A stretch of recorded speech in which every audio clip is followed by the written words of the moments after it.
સુરત શહેરમાં એસઓજીએ ઝડપી પાડેલા 64.89 લાખની સોનાની દાણચોરીને લઈ અને તપાસનું ધમધમાટ ચાલી રહ્યું છે। ત્યારે ટ્રીપ દીઠ 10 થી 25,000 રૂપિયા આપી અને દાણચોરી કરવામાં આવતી હોવાનો ખુલાસો થયો છે। સોનાનો ઓર્ડર વડોદરાના ફૈઝલ અબ્દુલ સત્તાર મેમણે આપ્યો હતો। સાલે દંપતીને દુબઈ સોનું લાવવા માટે મોકલ્યા હતા। ફૈઝલ અબ્દુલ સત્તાર મેમણ દ્વારા અન્ય અબ્દુલ સત્તાર નામના શખ્સને વોટ્સએપ પર ઓર્ડર કર્યો હતો। સાહેલ દંપતીને ટ્રીપ દીઠ 10,000 રૂપિયા નક્કી થયા હતા।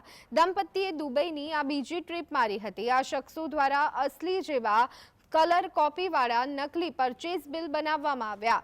પોલીસ પૂછપરછમાં અબ્દુલ બેમાતે 7 મહિનામાં 20 લોકોને ગેરકાયદેસર દુબઈ મોકલ્યા। 20 લોકોએ સોનાની દાણચોરી કરી અને ગુજરાતમાં ઘુસાડ્યું હતું।